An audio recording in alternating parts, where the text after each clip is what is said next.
All right. Okay. All right. Okay. Okay. All right, let me turn this down. Let's see. All right. What's up, people? Dude, I just realized that my light under here isn't on. Watch this. It's like magic. Watch this. Ba-ding! Ain't that beautiful? Hey, clan.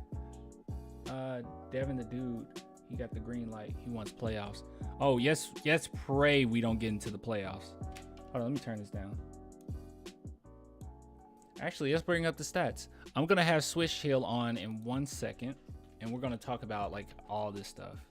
And really, I know some people said, why don't you just post after the game? Like, I can't. Like, how my day has went, I can't. I literally can't.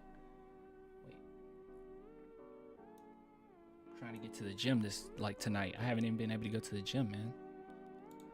All right, let's look up the Spurs.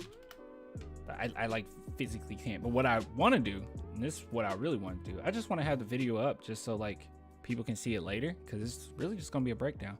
Yeah, the Spurs are like spanking on the Hawks right now. Yeah, as you can see, they're kind of spanking on them. Jakob has 9 points. DeJounte Murray straight up said, all right, I'll take over. As always, 13 assists and 21 points is ridiculous. Keldon has 15 points.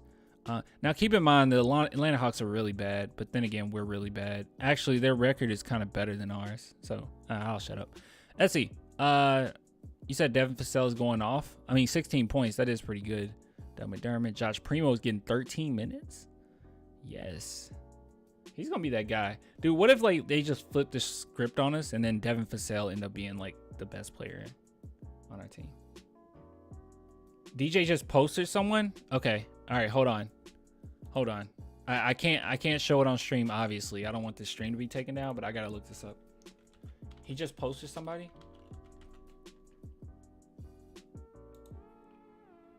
I don't recall DeJounte Murray ever doing a poster. Hold on.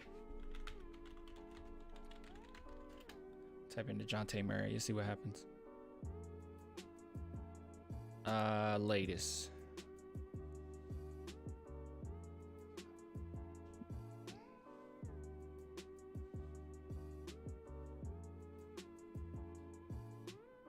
Corrupt. That wasn't a poster.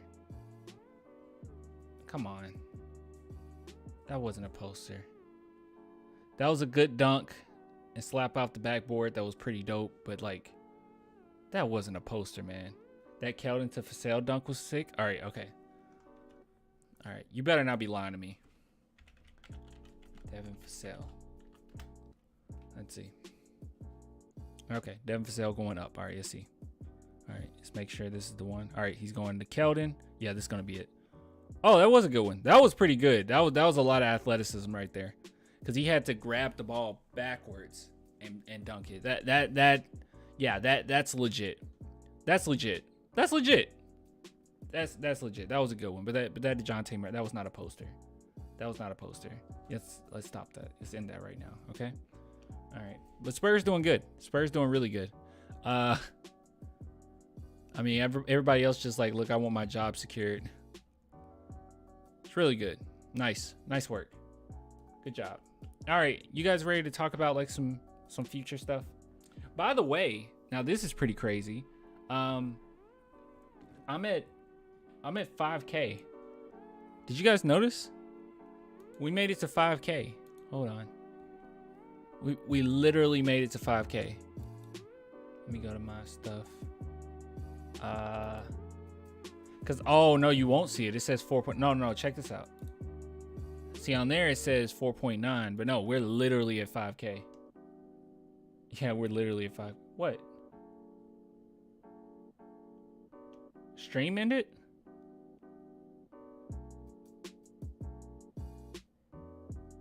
What do you mean? Is my stream okay?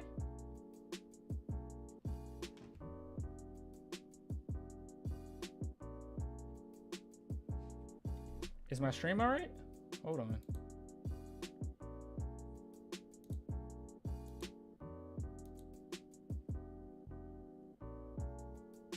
Oh, is it okay? That's weird. Hold on.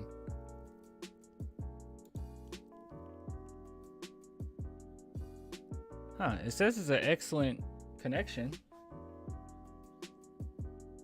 It paused. I had to leave and come back. Oh.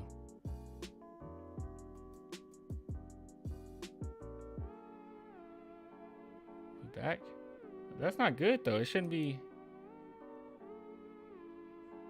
Huh. I don't want a bad stream. You know, this seems like it's happening more and more often. Yeah, it feels like it's happening more and more frequent, but I don't know.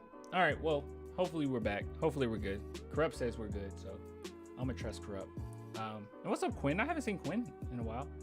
Congrats on the 5K. Yeah, thanks, dude. How's it hanging, clan? How are you hanging? Okay. All right, let's get my boy on. Let's discuss this. Let me go to Discord. Where's Discord? Here's Discord. Let's go on Discord and have some Discord. All right. Swisheel, my boy.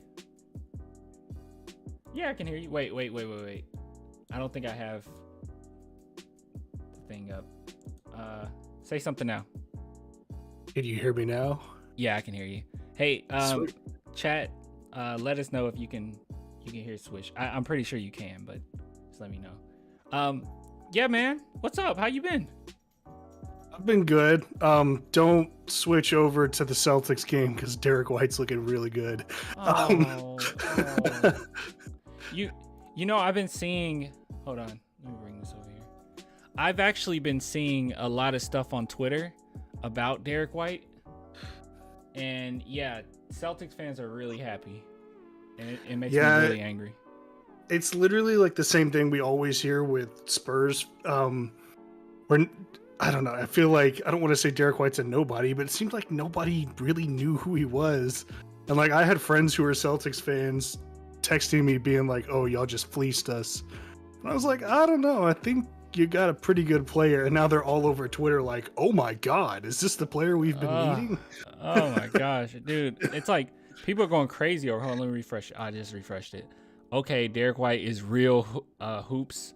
The Derek White effect is imminent or immediate. I'm sorry. Can't show that. Let's see, Derek White is carrying. It's ridiculous, bro. He had a nice little like steal and lob to Brown on the break earlier. It was pretty cool. Yeah, it's so irritating though, because like you said, like people just don't know who he is. But I don't know. It's one of those things where I was such a fan of his till I'm just blinded by how little people would actually know about him. Like I was just biased. I was like, yeah, people know Derek White because they have to play him every time they play the Spurs. But then it's like, even if you're a fan of the team, how many times are they watching their team play us? Like they don't know Derek White. Yeah, I'm not sure anybody really does except maybe Denver. Yeah, it's like I'm not saying because we have more history than a team like this, but like it will be similar to like the Kings. Like I don't know anything about the Kings, like, and I'm a huge Spurs fan. I watch almost every Spurs game, but I don't remember what happened when we play the Kings because they're a bad team. And it will be the same thing with Derek. Like we haven't done anything in so long. Of course, people wouldn't know. I mean, you would just have that one memory from the playoffs when he dunked on Millsap. That's about it. You know? Yeah, I don't know. I hate it because I love Derek, but overall, I think it's probably for the best. It was definitely for the best. I told you this because, by the way, chat, like me and Swisheel talk like every single day, and I was telling you this, like I'm writing a Derek White song, and like it got way too sentimental, like more sentimental than I was expecting, and it actually turned out to be like a legit like goodbye letter almost. It's really sad. Called Kiss from a Rose. Yeah, exactly. The new seal. It's so sad, bro. But yeah, you see, Derek shows how much the Celtics don't have team ball buy-in. Yeah, that's what I've been seeing too, because I've been seeing all of these like Celtics fans say Derek White is carrying, and I'm like, how bad is your team? Like I love Derek White, but like he's your savior? Like, what's going on with you guys? I guess they really need a point guard. Yeah, they just also didn't have. I mean, Tatum and Brown don't pass the ball a whole lot as it is. They'll put up some assist numbers, but they don't really move the ball. I mean, they get the ball, they're looking to score. And I mean, Derek's one of those guys. Yeah, team buy him, but I mean, he's played like 15 minutes. He's already got 11, 2, and 2. And then I guess they didn't credit him for the steal. But I mean, like, I won't harp on it too much since he's no longer a Spur, but like, he's the ultimate team player. He's a very good player, and I don't know, he's perfect for what they have right now. I loved him on the Spurs, and obviously I don't expect it to be this way every game because I still think we're going to be pretty bad down the stretch, but you can see how our offense has flowed better tonight with Vassell as the starting 2 guard instead of Derek. There's just a lot more space for DeJounte to operate, and Jakob for that matter. So I think that's gonna help. Yeah, and Derek White is always the best that's why I haven't talked about him a lot this season. Even though he's my favorite player, it's like I just didn't want to say it, but I kind of felt like he was gonna be gone. But one thing I'll say is he operates better, like you kind of said, when he has scores, and he doesn't really have any like go-to guys on our team. That's why LaMarcus Aldridge and DeMar DeRozan, well, mostly LaMarcus Aldridge, basically said it without 100% saying it, that they preferred him as the point guard because he can get them at their spots and everything. He's more of a traditional point. But moving him to shooting guard, I never liked to do. I always thought it was ugly. Yeah, I mean, I don't know. I always kind of hated the idea of DeJounte and Derek playing together. I know a lot of people really wanted to see it. I just never thought it would work that well. And like, there were times I was proven wrong. There were times it worked really well, and there were a lot of times it didn't. I just felt like getting somebody more off ball for either of them, depending on which one we went with, was the way to go. And I think DeJounte fairly won that battle this year. I mean, he's an all-star, for God's sake. So yeah, he definitely deserves the kudos and the nod as the point guard we go with. And it's time to put some guys around him. Yeah. You know what I'm just waiting for?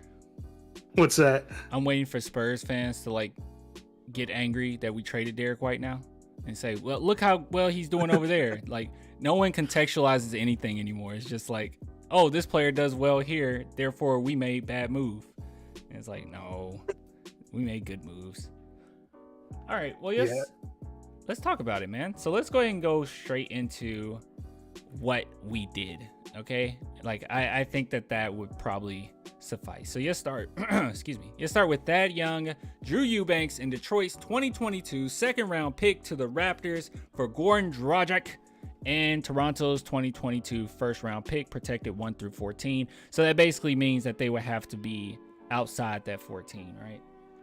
Yeah. So this is I mean, obviously the Derek White trade's like, oh, the big name and all that, at least for the Spurs, not a huge name, but this is like one of the best moves we've seen Brian Wright do as a GM.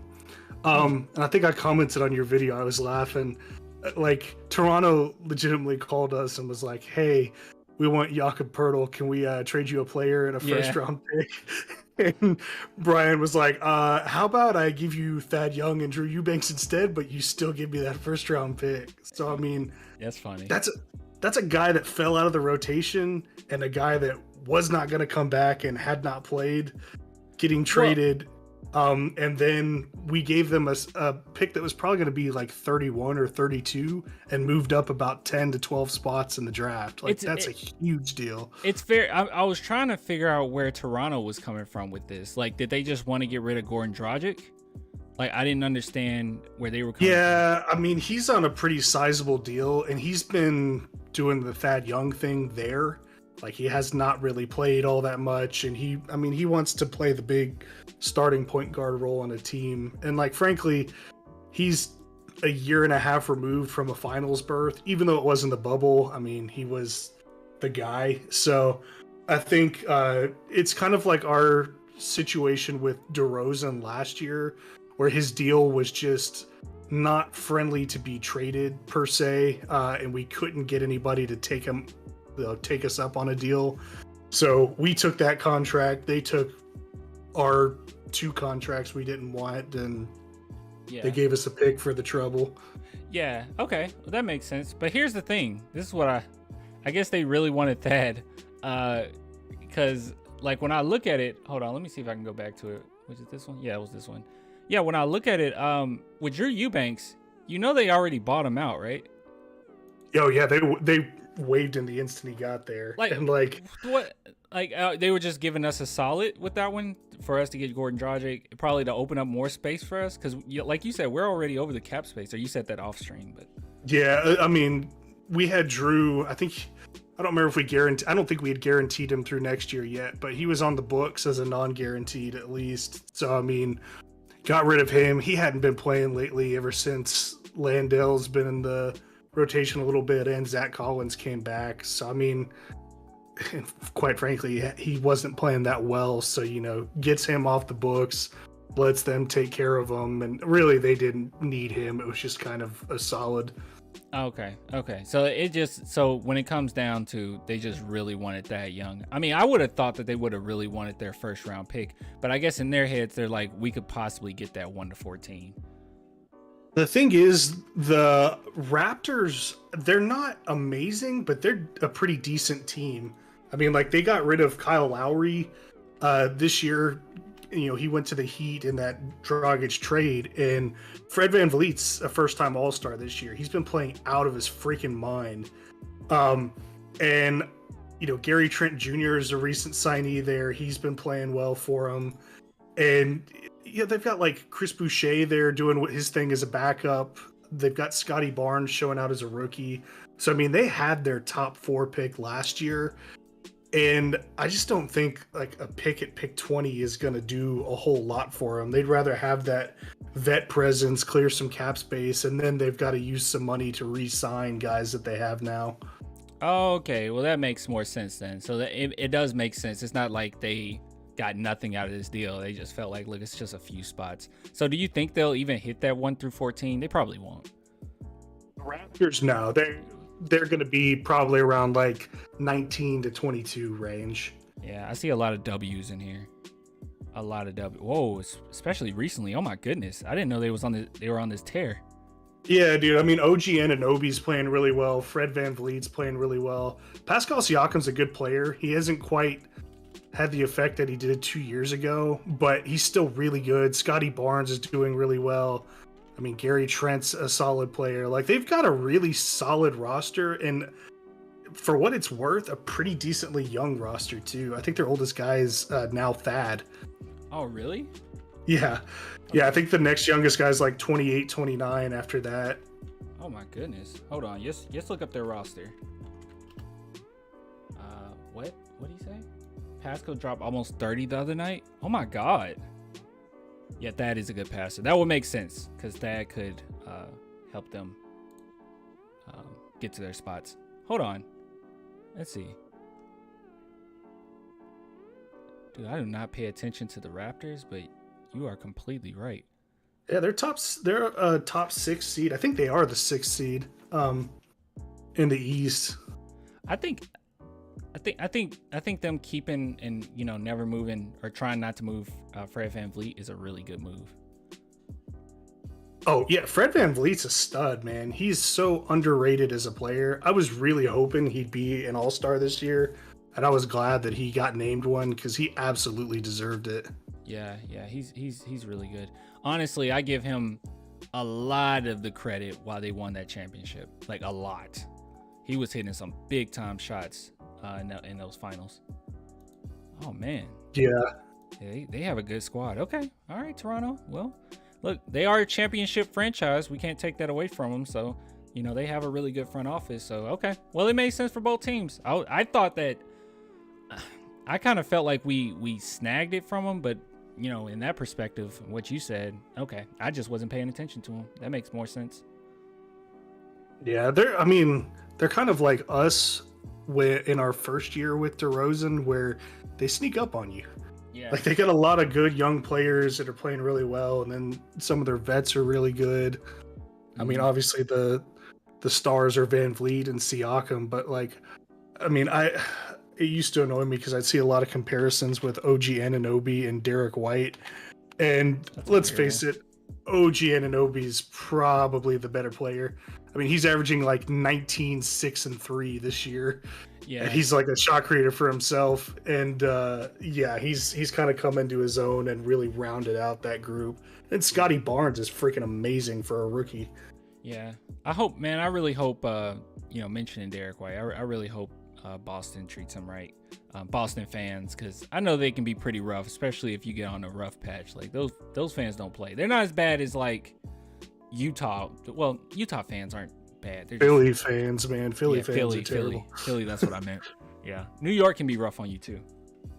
Hell yeah. Yeah, New York can be rough. Okay, so basically, with this move, like, what would you grade it? That move's an A+, man. I mean, we weren't going to bring Thad back. That would have just been one guy gone. Drew doesn't really play or didn't really play for us anymore. Yeah. I mean, he's falling behind the rotation. That was just dead weight carrying into next year. I mean, Dragic, yeah, he's going to get bought out. He's not going to play at all for us. But, I mean, they do us a solid, we do them a solid, and that money comes off the books. And, I mean, essentially now for DeRozan, we have 2 first-round picks and 2 second-round picks that we got for him. So, planning for the future. Okay. Yeah, I also agree, because that's kind of what I said right when we made that move. It was like, oh, we literally gave up nothing. Like, on paper, it's like, wow, you gave up that young, but we weren't going to use him the season after. He was basically gone. Drew Eubanks, most Spurs fans didn't really care for him anyway. And then that second round pick, I mean, you flipped that for a first. I mean, dude, you gave up nothing, like literally nothing. And I'm assuming and the Raptors probably felt like, hey, we got a lot out of it, especially, with that young and, like you said, that really young roster. So that's really good. Yeah, John Mendez in the chat, he just said, like, yeah, absolutely, it's a win-win. Like, Toronto gets a great player to help them out and possibly get up like another 2 to 3 seeds. So, like, that's all you could ask for out of these things is we get what we want, they get what they want. Mm-hmm. Let's go. Yeah, and then Toronto Raptors is also a team that is, as you said, competing and really trying to compete for the finals. Like, we can kind of blow them off and say, oh, they're not going to get there. But honestly, if you look at the East, it's no really clear winner there. Like, it's a little wild in the East. I don't know. I mean, the Nets are like 8th, and everyone expects them to be like 2nd or 3rd, and yeah, it's all over the place. The Bucks are finally like coming into their own. They'll be the ones. So well. I'm gonna tell you right now, watch out for the Cavaliers. That's a sneaky good team out east. The Cavs? Yeah, dude. The Cavs are the 3 seed in the East right now. That's Darius Garland. I don't think he was an all-star, but he was close to it. That guy's like, it's basically like a modern Tony Parker. If Parker were like a little bit better at shooting threes in his heyday. I mean, and then they've got Evan Mobley coming in. Oh, you know what? Yeah. Killing it. Yeah. Yeah. I mean, Jared Allen hasn't had an all-star caliber season. Colin Sexton's been hurt all year. And then Kevin Love has been an amazing bench player. Rondo got traded from the Lakers, and he's been a good mentor. And Okoro's not quite there offensively, but he's coming into it. And then they just got LeVert in a trade. So I have, like, the few highlights I've seen Kevin Love like really be involved in that veteran role. Oh, good. They said Garland's an all-star. Good, because he absolutely deserved it. Oh, that guy's nuts. I didn't know. Oh, yeah, I did. I saw some people getting upset about that. No, he deserved it. He's had a lights-out season. And, like, this is, like, one of the first times we've seen the Cavs actually be good without LeBron James, which is really nice to see.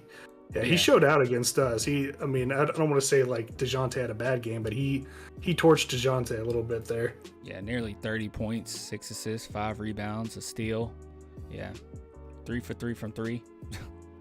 Well, he went 12 for 15. Dude, that's a torch. He torched us. You go 12 for 15, you torched us. All right. The Cavs are legit. Okay. All right. Cool. All right. Well, let's go straight into the next one. All right. So this is the one that hurts me the most, but also I think it's the best. So Derek White to the Celtics for Josh Richardson, Romeo Langford, Boston's 2022 first round pick, and it's protected 1 through 4, in which they won't get, and 2028 first round pick swap. So yeah, just overall, how do you feel about this one? It's a decent move. I think a lot of people were surprised to see White dealt. I don't necessarily think they were surprised that, oh, he would be the one on the chopping block, but I don't think they saw it coming this soon.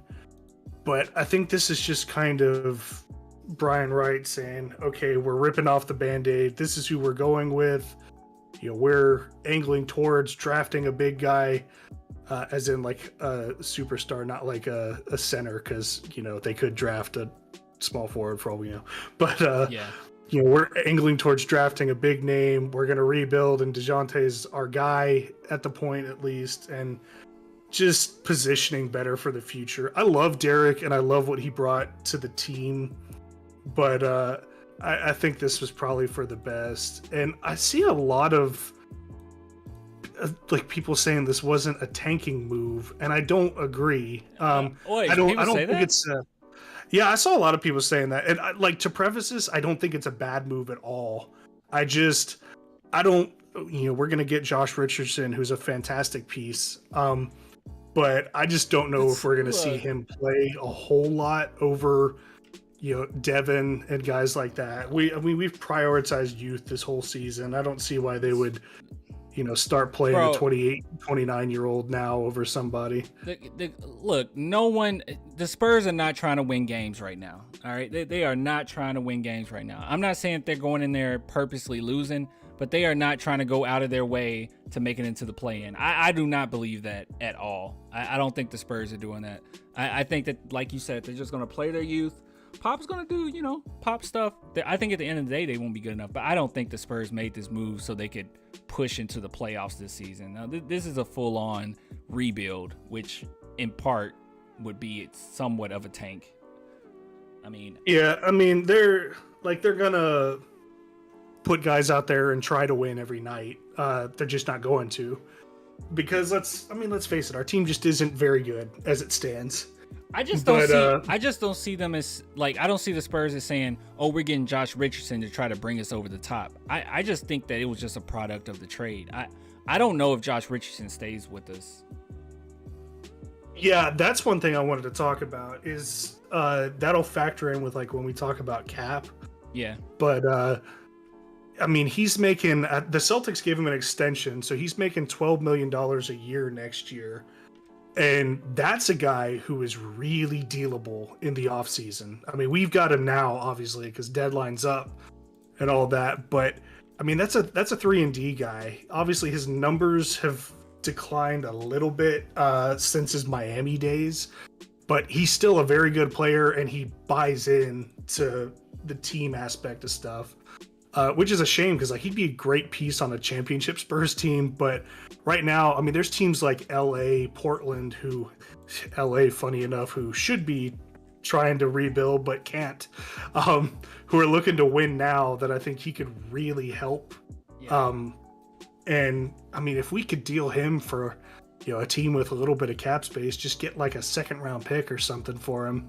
Hold on. I don't mean to cut you off. Hey, you good?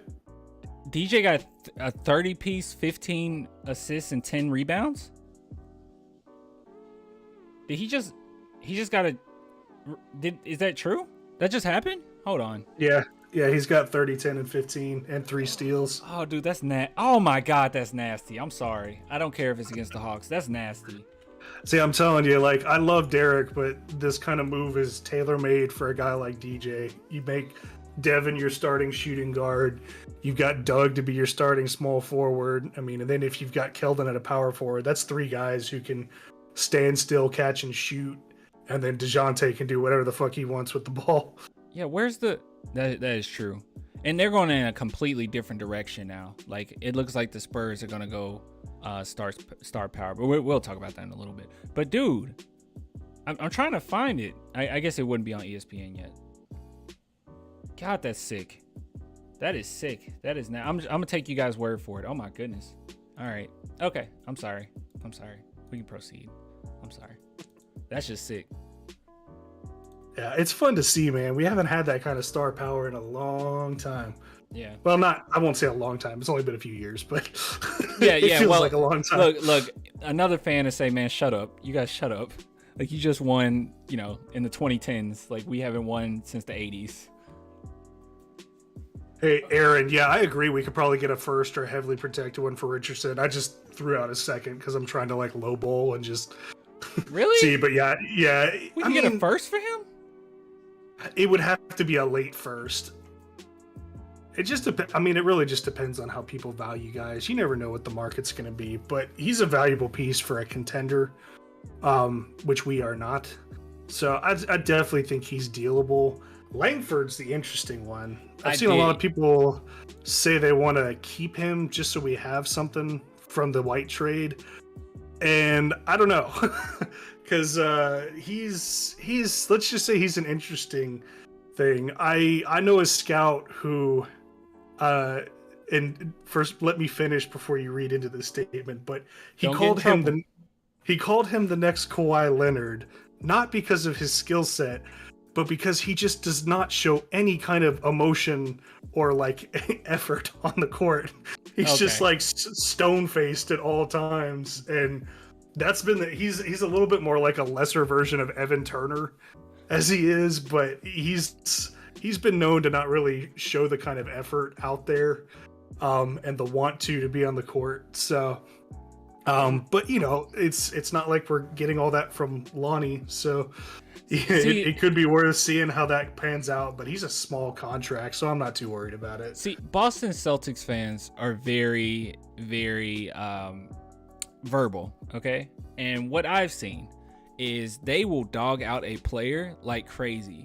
But for some reason, this kid, and I haven't paid attention a lot to him, and it seems like you know a little bit more about him than me, but it seems like this kid around Celtics Nation anyway, they're really digging him. Like, they were kind of upset, low-key upset that he was gone. They felt like they didn't utilize him the way that they should have used him, and they were saying he had a whole bunch of potential. Now, I looked at some highlights of him, and I looked over the stats, and obviously, yes, he hasn't really got the opportunity.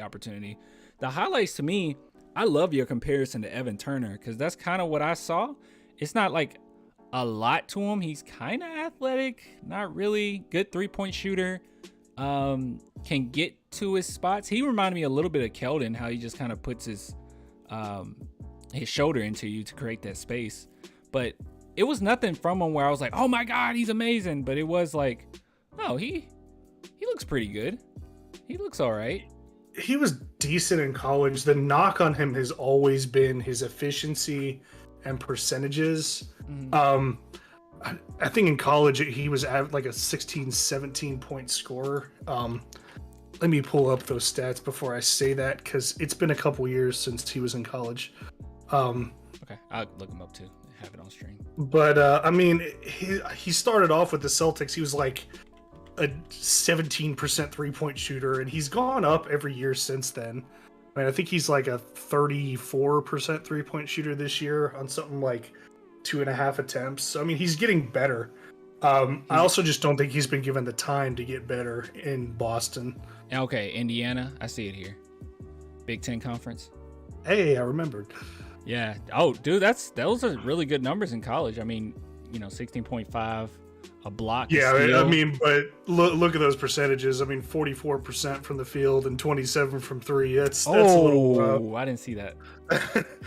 Yeah, but I mean, then again, if you look at Cole Anthony's college numbers, his percentages were pretty bad too. So, it could just be granted, his percentages still aren't great in the NBA, but he can produce. But you can if you can get him to buy in and get a little bit more time and put him in the right environment, I think he could flourish. Yeah. Like I said, he's on a really cheap deal because it's still a rookie deal, and he was a lottery pick a couple years back. So, I mean, that's a free lottery pick.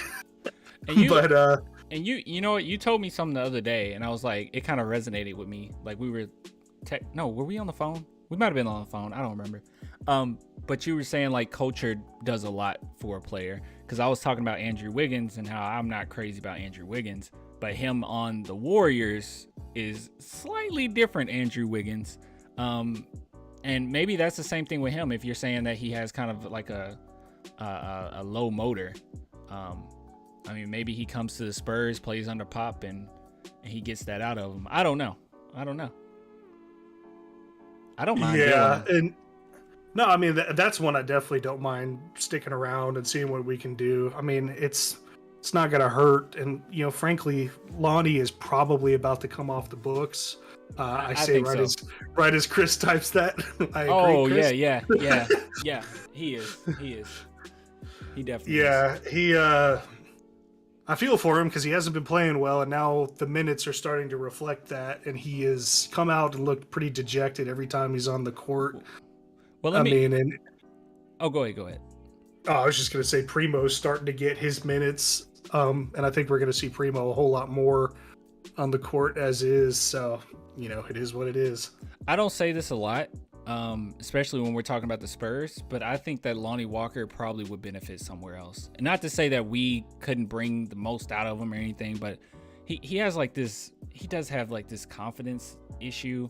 And I think when you're surrounded around guys with so much potential and the Spurs moving you from, well, I don't know if you should start. We don't know if you should come off the bench. We don't know where you fit. It's probably pretty tough on him too. And we're not getting any benefit from him being on the team right now. And that hurts to say. It's one of those things I'm not going to say, oh, he's never going to be a good player. I just think the Spurs aren't for everybody. If they were, everybody would play well here. And I think you're right. I think he just needs a fresh start somewhere. Needs a different coaching approach. I don't know, different role on a team. I just don't think he's going to get any of that here. Yeah. So I think it's best just to cut ties and let him try his luck somewhere else. Yeah. Bye, Lonnie. Okay, so we kind of talked about it, but I want to say I wanted to trade Lonnie this past offseason, and I got flamed. Hey, you so guys! I told y'all. Oh, you guys were really mean to Swisheel. Like he tried to tell you, he was like, "Oh yeah, man, I'll move Lonnie Walker in a heartbeat," and like everyone just attacked him, like he committed murder. It's like, dude, just calm down. I think it's a decent take. It's all right. Yeah. I mean, it's a great take now. It's a genius take now. At the time, I thought it was a good take. It's not a bad take. Because Lonnie Walker is just like, it's so much time put into him, Like, it's been so much time. It's just kind of hard to even fathom that it'll get much better, Let's see. Yeah, I don't know. I feel for him. Lonnie's a really good guy. Yeah, he is a good guy. You can't keep guys just because they're great people. They got to be good at basketball too. Yeah. See, Lonnie's shocked. He is shocked by what the chat is saying about him right now. He hates you. All right. Okay. All right. So, what's your thoughts on these trades? This group of trades? Like all of them as a whole, or? Oh no. This specific one, Derek White, Celtics. Oh yeah. The interesting part about that one is the pick swap in 2028. Because I think Tatum's contract is about up, and they're probably going to sign him to a big deal.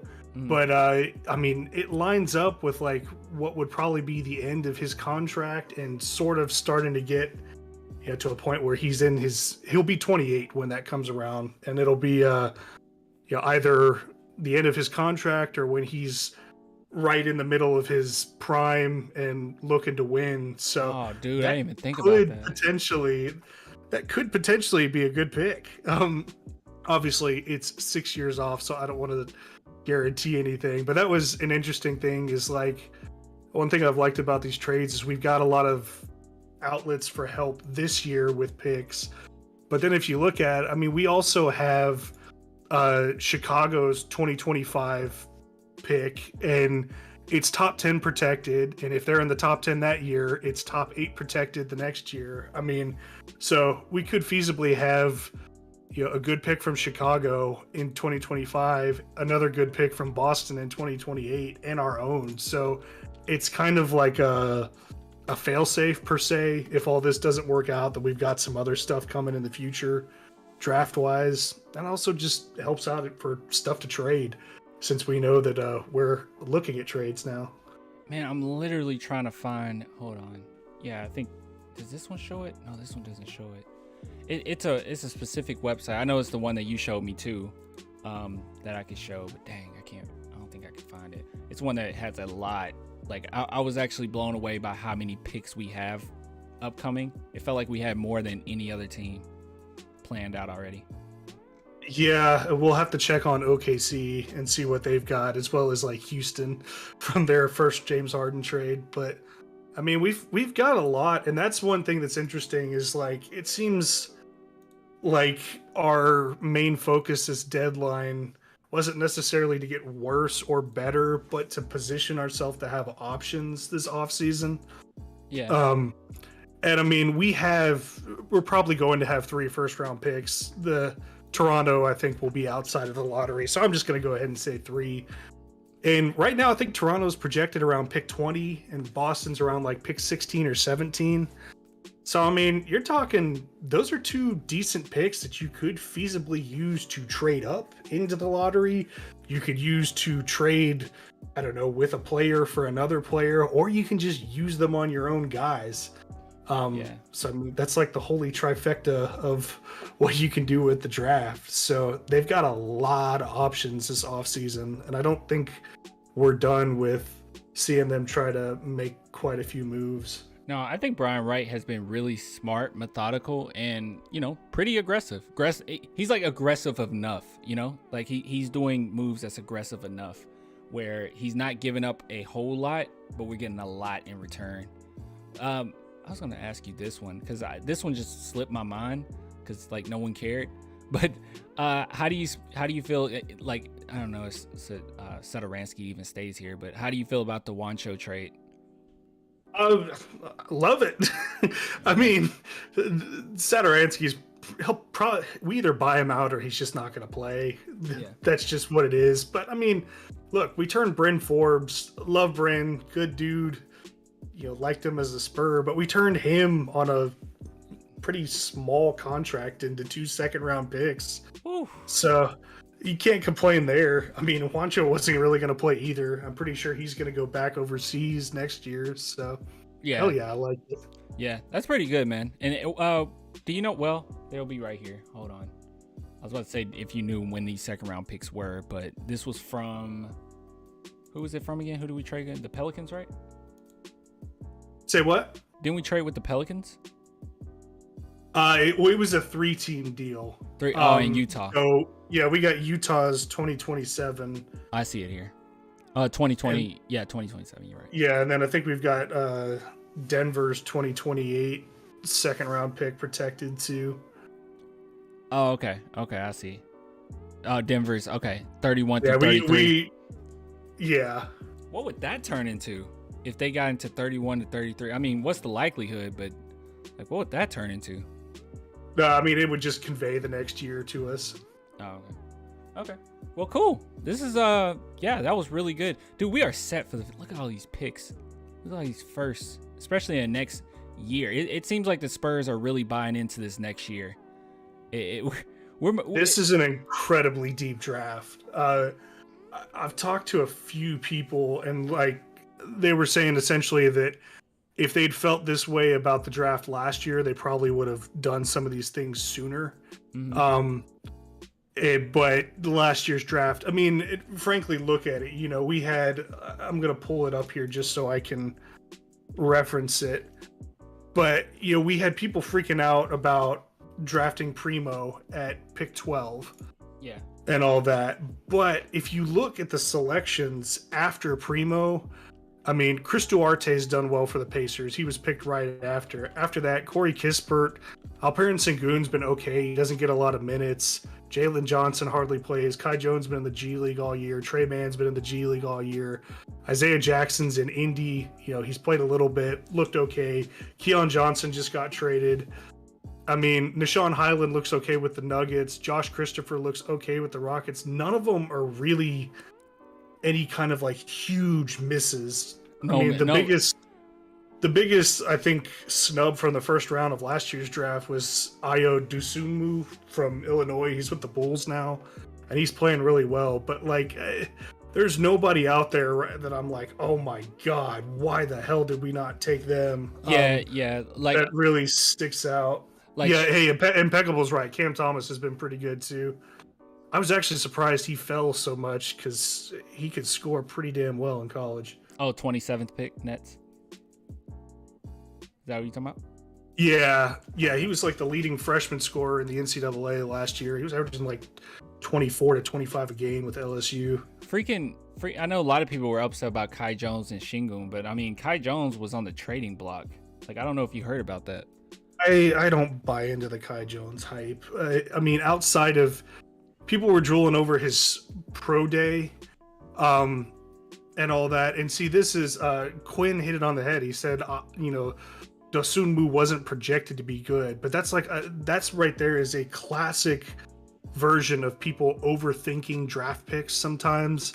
Like, they see the big dunks from Kai Jones, they see all the potential. Ayo Dosunmu was in the running for player of the year in college at Illinois. He was incredible, and he's a very good defender, and he's big as a guard. So I mean, you got to wonder why so many teams passed on him. But I mean, Kai Jones, he hadn't looked that great in the G League. He showed some cool dunks in his pro day, but that's about it. He was pretty flat, man. I think we talked about it before we even drafted, and I was like, I was high on Kai Jones, and then the more and more I watched him, the more I was like, oh, he doesn't have a lot in his arsenal. Like, he just seems a little too raw. Like, it's not really good grounded fundamentals. And that's part of the problem is, like, his highlights are amazing, and they are. But if you watch a full game of Kai Jones at Texas, for every highlight he made, he would make two boneheaded mistakes after that. I mean, losing guys on defense, leading to wide open plays, silly fouls, bad turnovers. I mean, he's a very raw prospect. Yeah. Well, okay. Well, I agree. We rarely miss in the playoffs, like, at all. And then even people that said that we missed on Jokic, yeah, everyone did, but at the same time we weren't looking for that position. Like, we were good in that position. Yeah. Okay. Well, hey man, I'm looking at our stat line tonight. Holy cow, that's some of the biggest. I don't buy into plus minus all that much, but that's some huge plus minus margins. Devin Vassell was plus 40. Holy plus shit. 40. I never seen that before. Hold on. Let's see. Hawks. Plus 40? Hold on, bro. Oh my goodness. That's terrible. Oh, that's terrible. Poor Hawks. How do you get somebody that's plus 40? Dude, Pirtle was plus 39. I mean, it makes sense, though, especially in a blowout kind of like this where he scored 20, so you automatically throw he's probably 20 points better than his matchup, and then if his defense is holding people, there you go. Spurs came into this game motivated. I mean, first quarter, 43-29, 43 points in a quarter. They came motivated, dude. That has to be our best this season. I say that not knowing at all for sure, but it just feels like that has to be the best. It probably is. All right. Let's move forward. So, overall, I guess we can do this first. Let's just do this first, and this will be pretty quick. The players. So, who do you see staying and who do you see going? I know I got it on my screen, but you probably can't see it. So, if you just go to like Spurs roster NBA, that's what I'm on. I can see it. I've got your stream up on my second screen. Okay, cool. Yeah, who do you see going, and then I'll tell you who I see going. I mean, I definitely think Satoransky's gone. Okay. I don't know if Goran Dragic, he won't play a game for us. He'll be bought out by the end of this week. I think Lonnie's probably gone. I don't know if I see Kaycock making the team full time. Mm-hmm.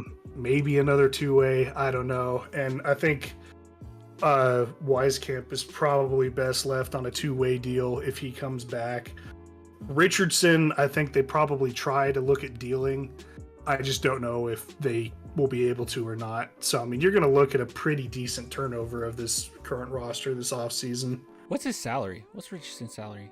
Do you know? He makes like $11 million right now, and he's supposed to make $12 million next year. So, I mean, essentially, he's a little cheaper than Doug. Okay. Well, for me, I'm kind of the same way, bro. I mean, Gordon Dragic, the only reason I say he's gone is because everyone's telling me he's gone. So I just see it in articles all the time. I actually want him to stay. I actually been a fan. Yeah, I've been a fan of Dragic for a long time. I know that this is like old school. It's like, oh, you're dwelling on the past. But man, when he was with the Suns, dude, like, I don't remember being that angry. And I was so angry. You know we drafted him, right? Yeah. And then he was gone. Yeah, this will be the second time where we get him on the team and he doesn't play a game. Yeah. I've always been a fan of his. But he murdered. Oh, thanks, Ruru. I just saw that. Thanks, Ruru. But yeah, like he murdered. Was it 2010? Oh man, I can't remember. It was whatever year it was when I think Tony Parker might have been injured and Manu was just murdering. And I remember it because I was like in middle school and I was so sad. Like I was so sad going to school the next day. When the Suns beat us. But he was playing phenomenal. So I hope we keep him. But yeah, I know he's gone. Trey stays, obviously. Jock stays. I think Keita stays. Kakak. I don't know. That's a tough one. I think he does stay. I don't know. I think he does stay. Romeo Langford stays. I agree. I mean, I agree with most people with that one. Dermot, yeah, he'll be here. DeJounte, Yako, Primo. I think Primo gets dealt. No, I'm just kidding. Josh Richardson. I don't know, man. I don't know. I don't think that we'll get rid of him. I know that you said like they might be able to deal something, but I don't know. I don't know if anybody really wants it, and he does seem like a player that Pop would like, and people are like, Pop is going to be gone, but Pop will be here next season. And then Satoransky gone. I think we did that just for those picks, those second round picks, or that second round pick. And then Devin Vassell stays. Lonnie, unfortunately, is going to be gone. Unless Lonnie really saves himself in the next, second half of the season. But I don't know, bro. I don't know. I don't think he's going to get the time. Yeah. Look at tonight. First game back, Lonnie got 13 minutes. Primo got 28. Oh, that's so embarrassing. You think guys coming in? Primo was a net minus, but he had 13, 2, and 4. It was 3 for 7 from 3. He had a decent game, and I think Lonnie had 2 points and 2 rebounds that entire 13 minutes. So, it's a pretty easy case of who are you going to choose there, the guy who showed out and looks like he wants to be on the court, or the other guy. So. Yeah. And I think when Richardson gets here, he'll get some minutes, stuff like that. So I just don't see him bouncing back. Yeah, that's sad. Okay. All right. Well, cool. So we kind of said that. Sounds like we kind of on the same page there. Like the ones that's definite is Dragic, Satoransky, and we both think that Lonnie is gone, unless he just really saved himself. But, he's going to have to really... No, I think they're done. I don't even know if he can save himself. All right, cool. All right, we're done with that. All right, we're cutting that segment. All right, let's see. This is where, obviously, like this whole time, look, you're the genius. All right, you're the guru. You're Swisheel. All right, you're the Please Swisheel. Don't call me that. You are the Swisheel. All right, everybody go subscribe to Swisheel. He is the Swisheel. All right, now you know a lot about Cap. When I start, like, and I don't mean lying. Okay, you don't lie, but when it comes down to cap space, as the Cap King, I am the Cap King. No. See, you look at me. I'm the Cap King now. I don't mean cap as in shooting people, and I don't mean cap as in lying. I mean cap as in the Spurs cap space, and you are that guru. Now, I get a little confused with this, so I'm gonna ask you some questions. Okay? All right. Yeah. All right. This dumb. All right. This dumb clan. All right. So.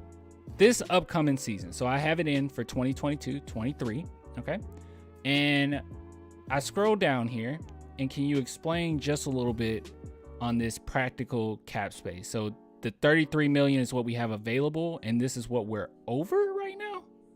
So the 33 million is the best case scenario for what we will have available if they just let everybody walk that's not under contract.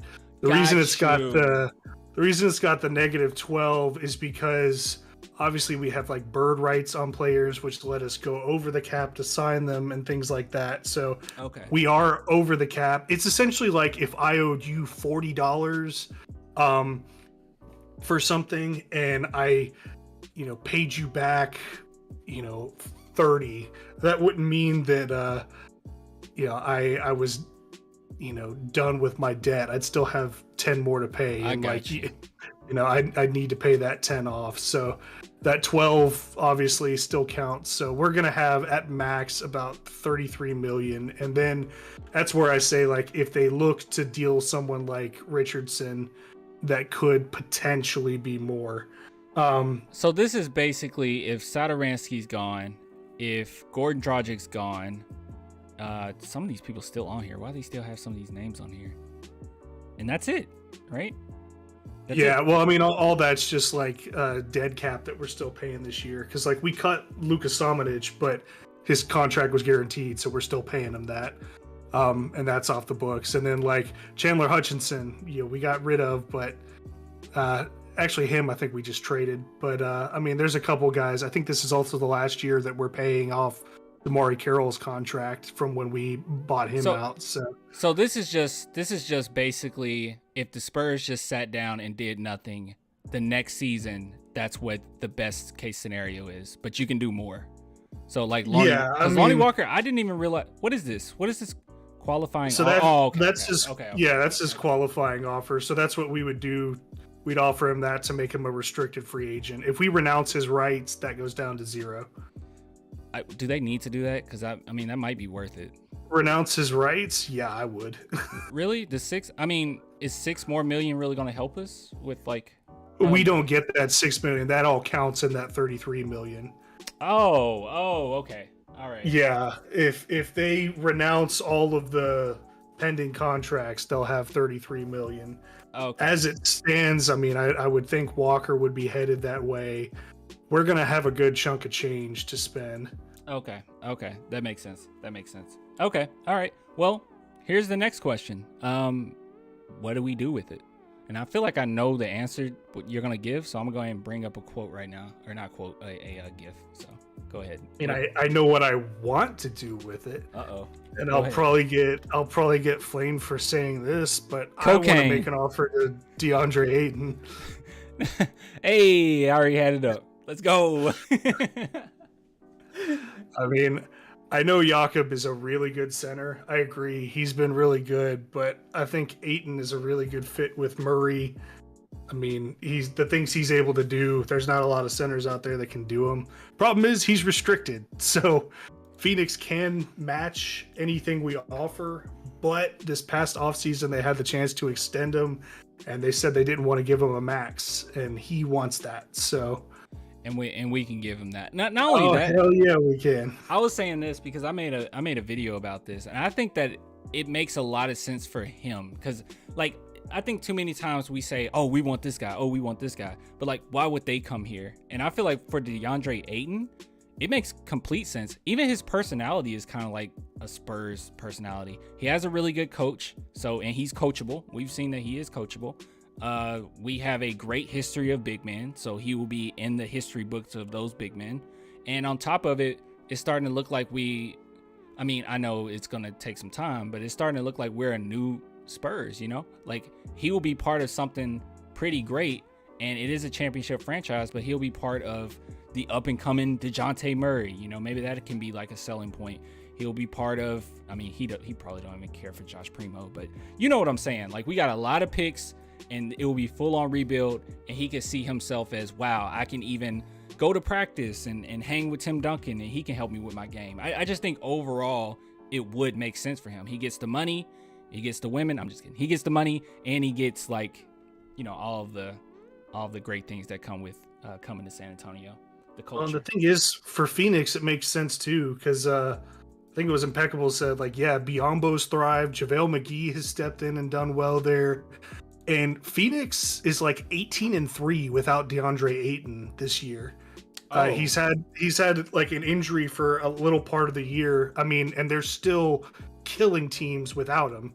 So yes, that's where they have to say, okay, if we get into the finals again this year and lose, and we could feasibly get back here without him, do we pay him big money? And that's where you have to wonder, because I say this right after I say I want to get him, but I mean, I think we would have a shot if we offered him that big money. And I know, yeah, it's a big contract, but right now, DeJounte Murray's contract is the biggest we have, and that's only 10%. Yeah, that's only 10% of our cap. Like, let me pull up a different team. I don't know, give me a team name. Kings? The Kings. Let's see. So right now, their biggest contract is De'Aaron Fox, and he takes up 20% of their cap. So essentially, he's 2 DeJountes. That's what he's getting paid. That's the new metric, 2 DeJountes. Oh my goodness. Yeah, you're right. Oh my goodness. Oh my God. Next season, 30 million, 32 million, 30. I mean, De'Aaron Fox is good, but is he that good? Oh my God. Well, the thing is, too, everyone wants to talk about is Ayton worth the max and all that stuff, but who else do you go spend money on? I mean, there's not a ton of people out there in this free agent class. And I mean, we've already shown that we're kind of looking at dealing Jakob and getting something for him. And you got to have somebody big in there. And if Ayton isn't worth the max, then who is this offseason that we have a legitimate shot at? And I mean, there's a couple names that are big in there, and then there's a lot of not big names. I'm trying to make sure this is it. Yeah, this is it, right? Yeah, because Gordon Dragic, his contract is over after this season, and he'll be an unrestricted free agent. So this is right. This is accurate. Yeah, Thad Young's on here. Okay, this is accurate.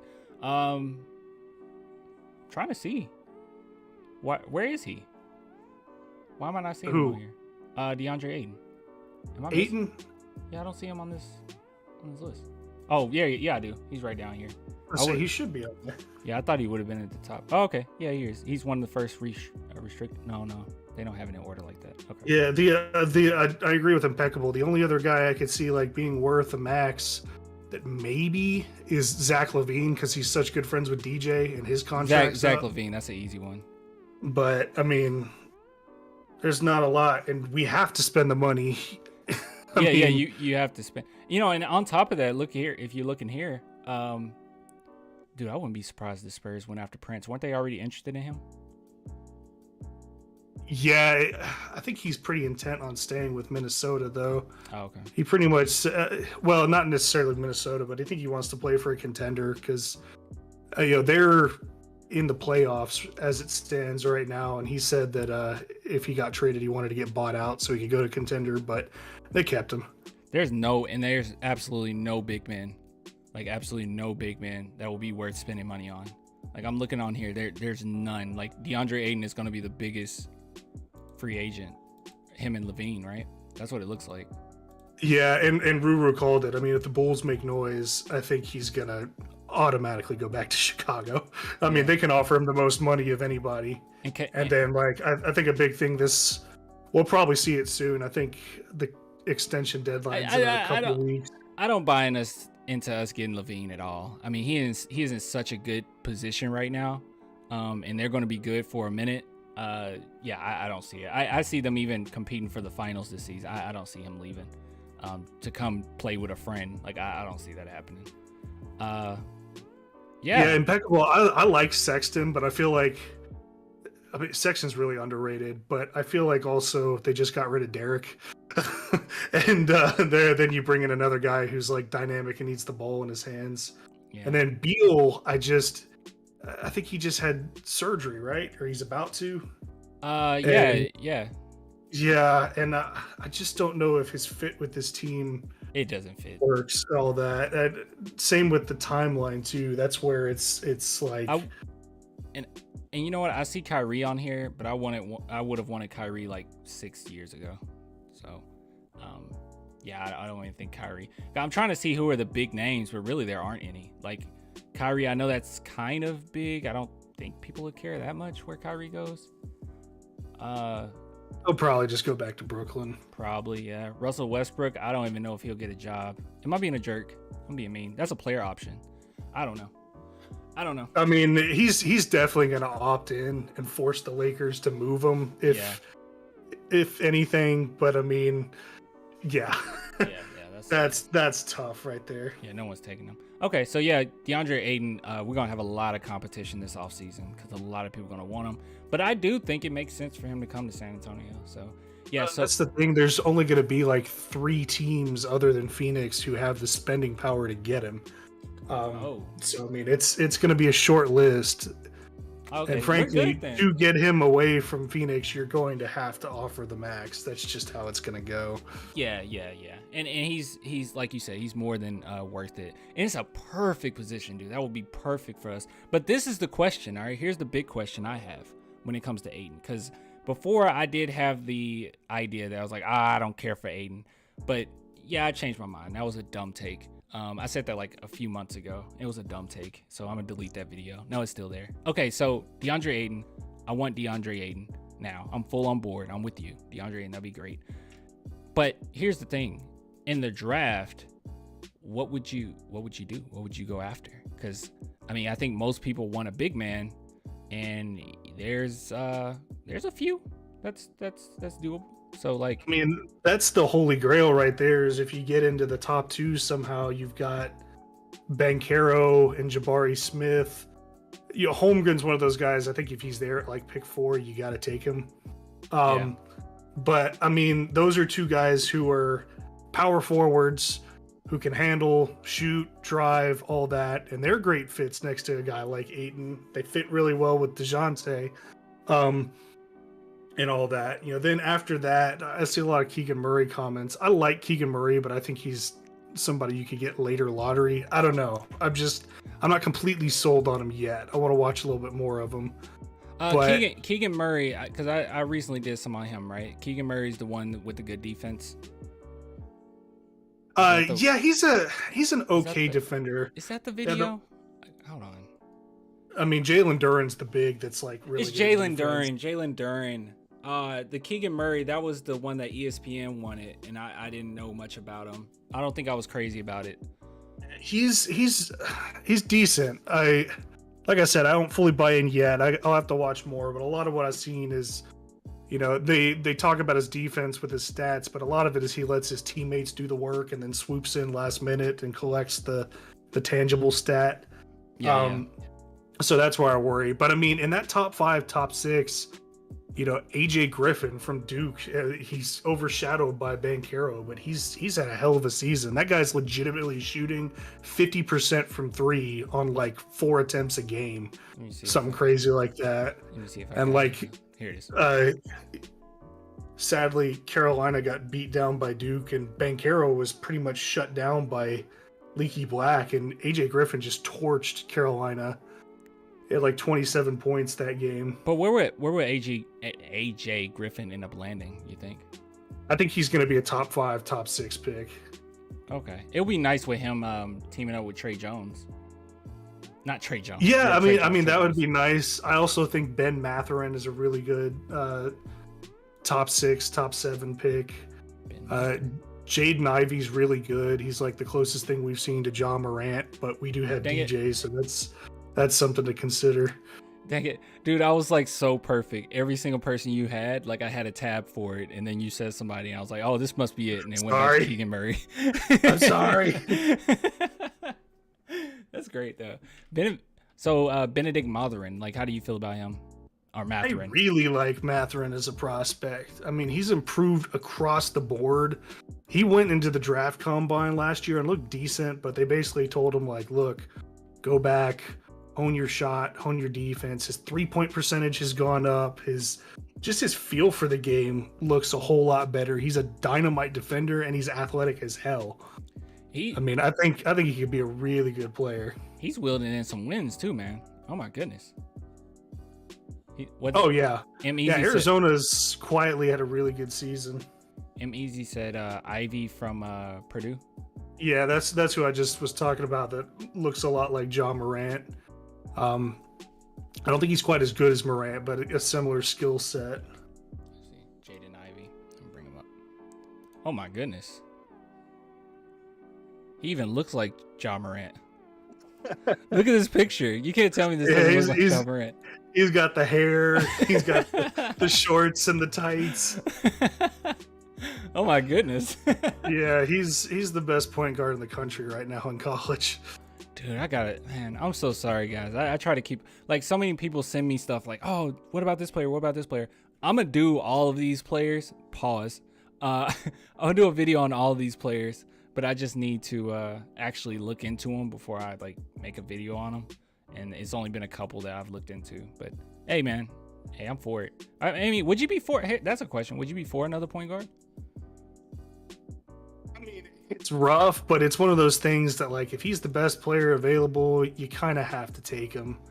I mean, that's what the Kings did with Tyrese Halliburton and stuff like that, and with Davion Mitchell. And I won't prop up the Kings that, like, they're this great franchise, but I mean, I don't think they regret taking Halliburton when they already had a guard. Right. And Jaden Ivey's numbers are sick right now. Oh my goodness. I'm sorry if I wasn't listening. Where did you say he probably will land? Probably 4 or 5. All right, man, listen. How long before the draft? Because it's only like a couple weeks before when you know exactly who you're getting, right? Like the lottery. Yeah. Yeah. Dude, I'm definitely going live. That's gonna be so much fun. I'm gonna be so nervous. I'm definitely going live. Okay. Well, going forward, just generally speaking, and obviously, like, I'm gonna get on again and I'll be able to talk to you again and everything, but like generally speaking, what direction would you take this team going forward? Like, draft, obviously go after DeAndre Ayton, but draft wise, push into the future, who would you build around? I don't know if you even know that answer yet, but and what would you do? I mean, the dream is to get Jabari Smith. That, to me, that's the clear cut. Okay. Who you want. Yeah. And yeah, not that I wouldn't mind Banchero. It's just I've watched a lot of both of them, and I think Jabari Smith is a better fit. And I think just because of his effort defensively and stuff like that, he's going to end up being a better player. Okay. Yeah, I mean, and like I said, I see a lot of Keegan Murray's. I'm not too high on him as like a top pick. I think a later lottery pick is good for him. Well, shoot, man. If it comes out of that, who was the 1 through 14? What was that one? The first round pick, protected 1 through 14. Yeah, Toronto. That'll end up being pick 20. Yeah. I mean, he might land there. Yeah, you never know. I mean, you really never know how any draft's gonna go. There's always Keldon Johnson was supposed to go like 14th in the draft and fell to 29th. Well, like you said this before, DeJounte Murray was supposed to be a lottery pick. So yeah, he's supposed to go like 12th or 13th. Yeah. Well, okay. Well, so that's what you would do. You would try to go after Jabari Smith. Like, dream is Jabari Smith. Yeah, that's the clear cut. That's the clear cut number 1 pick in my eyes. Okay, so you would get a Jabari Smith, and then anybody on the team that you would try to upgrade that position, or would you kind of keep it how it is? I feel like we're lacking a small forward, but that's just me. I don't know. I mean, I think we've got a decent number of small forwards. The interesting thing is, like, I think we're going to see Devin used as a little bit more of a shooting guard now. And if we add someone like Jabari, who is a power forward, you can slide Doug back to his natural small forward spot, and you could potentially play Keldon as a brute force small forward, stuff like that. Off the bench, right? Off the bench. Yeah, I mean, you could start him at small forward. You could bring him off the bench. I think Keldon would absolutely destroy second units in a Manu type role. We all thought Derek was going to be that, but I never saw that. I could see Keldon getting his same number of minutes, but just not starting the game. Okay, so just going forward, it sounds like you're just gonna, like, if you were the GM, if you had your dream, you would basically just go after the best player you potentially can and just kind of figure it out from there. Yeah, I think so. I mean, especially if you end up in that top 5 spot. I mean, you have to. You got to take a flyer on somebody. And then once you've got the draft done, you can look at where your needs are. Ideally, we would address that power forward need with the draft and all that. But if we don't, you got to figure out where you are going to address it, because we do need some big depth. I would have to really think about this, but, you know, I'm all hype, okay?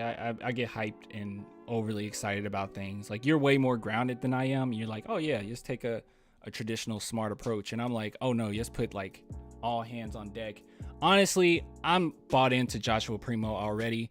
Anyway, I would really have to think about it, but like anyway, we could potentially start building around him. I'm for it. But I know that that's crazy. It's not enough games. He hasn't shown much yet. But man, I would get it set up. I would get it ready. I mean, I think when it's all said and done, DJ's going to be there, okay?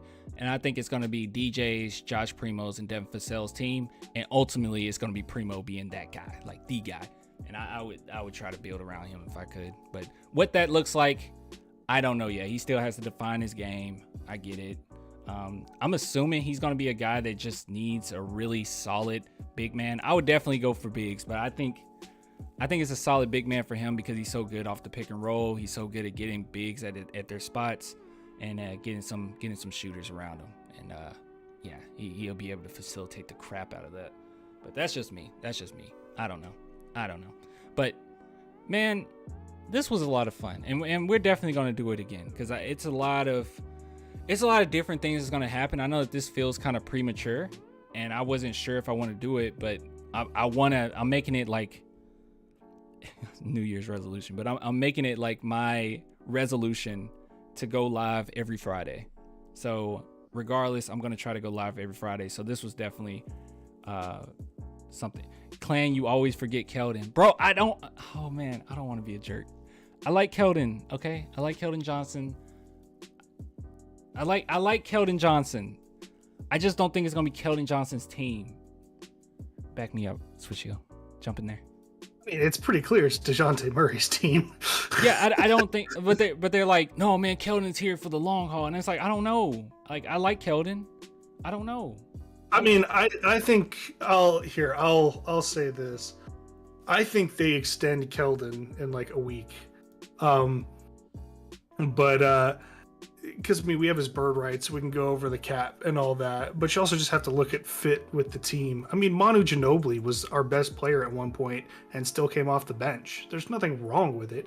He's obviously gonna have his same high minutes. He's gonna have his same high efficiency, high production. Wait. I'm confused. What are you guys asking me? Why are you getting on to me about saying Keldon? Are you saying because I didn't say it was Keldon's team? I don't know. When I say, okay, I don't know. Maybe I need to reiterate it. Once we get out of the draft, okay, I think going into 2023, I would say Keldon will end up being like the 5th best player on the team.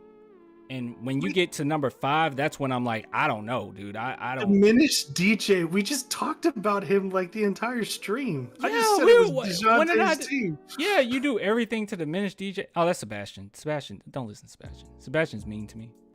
Yeah, don't listen to Sebastian. No one diminished DJ, bro. Like I could have sworn I said DJ's gonna be here. Like the reason why I don't reiterate on DJ because DJ is killing it. I mean, when we just saw his numbers, I freaked out. Like, what do you mean? Please go live every Friday. I'm gonna go live every Friday. I'm gonna make it a habit. If I don't, I'll let you know, but I'm gonna try to make it a habit. And then the last Friday of the month, we're gonna do the trivia for the trivia prize for Patreon and YouTube members. That should be pretty fun. I gotta come up with some good questions, man. Mr. Clan, you need a new co-host. You know what? Hey mods, get rid of Ruben. Get him out of here. I love Swisheel. Are you talking about Swisheel or are you talking about somebody else? He's not talking about you. Screw him. I don't care. I'm banning him. Impeccable said, huh? Yeah, you. Yeah, get him out of here. Get him out of here, Impeccable. Plan, go look up Christian Coloco. Okay. All right, look, I'll make a post. This is what I'll do. I'll make a post in the community tab and I'll say, give me some names and we'll go through them. Coloco's pretty good. He's pretty good, Christian Coloco. Yeah, he's at Illinois. He was Ayo Dosunmu's like primarily pick and roll guy last year. He's having a really good season at Illinois. He's one of those like late first round guys that could put. It's funny. It's the same school, and I said the same thing about Ayo. I think that's one of those things where a lot of people are going to overthink Coloco and not select him, and I think he's going to be a really good player. And I saw Walker Kessler being thrown around in the chat too. I actually know Walker from when he played at UNC. He's having a really good season. And I think if he can get his shot a little bit better, he could be a pretty good stretch big. God, dude, you know so much about college. It's ridiculous. So much. I think the reason why I struggle with college is because you only have like a season to know these players. like, and they're in the NBA. If they're really great, it's probably like a season in college, and they're in the NBA already. Just read Evan Almighty's comment, and I felt like I was reading Shakespeare. What's that? I just read Evan Almighty's comment in the chat, and I felt like I was reading Shakespeare. What do we think about my Romeo? I know he hasn't gotten a lot of time, but I like him. That's fine. Well, all right, man. Look, I really appreciate you coming through, and I hate to end the stream short when it's like quite a few people in here. But I really appreciate you coming through, bro. Like, you guys don't understand. Me and Swisheel, like, we're tight. Okay, we're like basically like best friends now. I'm actually, I mean, I won't give too much information. You know, I won't give his address. His address is never mind. But I'm going to like hang with you. Me and my girl going to hang with you in like, what, a month? And yeah, in March. Yeah. So that should be pretty fun. Maybe, dude, we should probably do a live stream or something. We'll figure it out. We'll do something. I'll have to rearrange the desk so it's not backed in a corner. Oh, but yeah. Yeah, dude. All right. Well, I appreciate you coming through. Everybody, I got Swisheel's link in the description. He does really great. Do I have it up? Yeah, I do. Oh, yeah. Also, I'll amend that. I said Koloko was at Illinois. I was thinking of Kofi Cockburn. My bad. Yeah, Koloko's at Arizona. Oh. Having a good season. Teammates with Matherin. Oh, I wasn't going to correct it. I don't know. But yeah, but he makes, like, you make really good content. He makes really good content. So go check it out. Does a lot of college stuff. Does a lot of like NBA story stuff. And you're stupid underrated. Like, stupid underrated. So go support him if you can. And I know you can because you're right here. So go do it. Anything you want to say, man, before I let you head out? No, just it's been fun and looking forward to the next time. Yeah, man. All right, man. Well, I'll get with you later. And yeah, we'll text. So I don't have to say goodbye to you. I can just hang up. Do it. All right. I hung up on him. I'm gangster, dude. I'm a gangster. Hey, I want to say this because I haven't said this all stream, and the stream's about to end. But guys, seriously, like, I'm gonna be real for a minute, okay? This is ridiculous. I know a lot of people will see this and just say that this isn't a big deal. Like, it's only 5, but like, guys, I've gone really hard at this channel over the past, I will say, several months, but I've done a lot of videos prior to that, right? Like, I've done so many videos for this channel. I put so much stuff out, and I finally kind of got the hang of how I want the aesthetic to be and everything. And like, I really do appreciate this. Like, I really do. So you guys are really helping me grow. It's so much fun, and I'm genuinely addicted to it at this point. I'm genuinely addicted to it. I'm addicted to making these videos. The other day, I'll just tell you this. Like, I was out at work and I had a break. I literally, like, you guys were asking, like, how did I get one of those videos out so quickly? I was literally on break, like a lunch break, 30 minutes. This is like 10 minutes. My place is like 10 minutes from my work. Literally sped home, did the video, had it uploading, sped back where I was at. A few minutes I had on the computer, made a thumbnail, uploaded it. So like, it really, really does mean a lot to me that you guys are supporting like you're doing. Yeah, I mean, I don't know. I really appreciate it.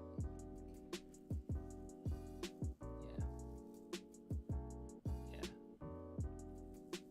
I'm not gonna cry. I might. I create 1,000 accounts. Yeah, I really appreciate it, man. And you know, I'm not gonna stop. I'm like addicted to it. I love it so much. I mean, I could do 3 videos a day. That's how much I like it. So look, you guys keep supporting. I'm gonna give back. You know, just like with the patron and YouTube members, I'm trying my best to get the best possible thing that makes sense for, well, it's not a giveaway anymore, trivia prize. But I'm trying. So you guys keep supporting me by watching, sharing, liking, all that good stuff. And man, it's crazy. Also made a Derek White song, so I should be done with that pretty soon. What that tells you, clan, you probably will go full time. Go full what? YouTube? Nah, man. I won't even put that on myself. And it will be a waste of like all the schooling I did. But still, like, I might as well be. But yeah, if it's considered part-time, that would be awesome. Yeah, Derek White did ball out tonight. But yeah, I appreciate you guys, like, for real. Congrats, man. Your hard work is paying out. I appreciate it, y'all. I'm so hyped for the trivia. I love trivia. It should be fun. Yeah. Well, all right. So everybody, yes, be nice. Yes, be nice. Tell each other, tell each other to have a good one. Tell each other good night. Yes, be nice. Come on. Everybody say good night. No more discussions. Swisheel's in here. No more discussions.